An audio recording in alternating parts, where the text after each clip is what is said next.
it's Jackie Isle from the International Spy Museum with you again. And I know this week we're talking about change and transformation, so I thought we would talk about invisible ink. Now, invisible ink is really important to spies because it helps to hide their communications. We talked about codes and ciphers last week, but invisible ink or secret writing is another way to keep your messages secure, because if a message is intercepted and you don't see anything secret on it because it's invisible, then they can't crack your secret. They can't steal your secret if it's invisible, right? So invisible inks date all the way back before George Washington's time during the Revolutionary War. And George Washington really placed a great value on invisible ink. He called it sympathetic stain. But anyway, you can make invisible ink in your own kitchen with just a few simple ingredients. I have 8 different formulas that you can try out if you print out the sheet from our website.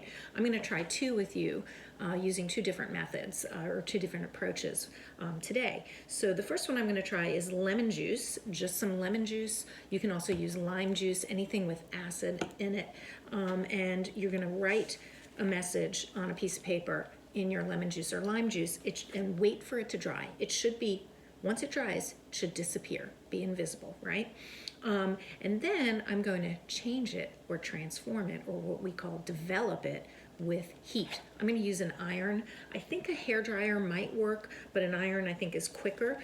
You will need supervision for this because it can get hot. I'm going to use a piece of parchment paper, although I don't know that that's necessary, and I'm going to heat that invisible message that I just wrote to see if I can develop it, make it appear by applying the heat directly on to that invisible message on my piece of paper, moving the iron. Now, in George Washington's day, here's a little secret, they used candles to do it. And oftentimes the candle would burn up the letter itself. So if they intercepted a message and they suspected that there was some invisible writing on it, they would wave it over a candle, and sometimes the whole letter would burn up. And then George Washington would get really angry if that happened, because then you lost your message if it was even there to begin with, right?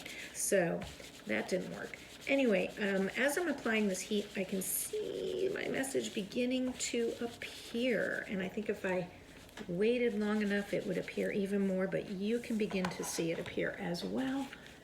You can see the S in the beginning of a P and a Y, and then maybe I splash some lemon juice out there. See how it's turning brown. If I kept going with the iron, I think I can get the Y, but you can see how it's developing. The second method I'm going to show you here is baking soda with water. I mixed that up in a little container, and then I used a paintbrush. I used the paintbrush for the lemon juice too, but you can also use a Q-tip. And then I wrote my message on my piece of paper. It disappeared. And in this case, I'm going to use grape juice to develop it. You can use wine or beet juice. This is an acid base method, not an acid heat method. And I'm going to rub my grape juice on top of my invisible message, and feels like magic, but I know it's chemistry. Can you see it? It appeared. So those are 2 ways you can make invisible inks. I got 8 for you that you can do right in your kitchen. Simple ingredients. Good luck. We call you tech ops in the world of spying when you're experimenting with science. So good luck, tech ops.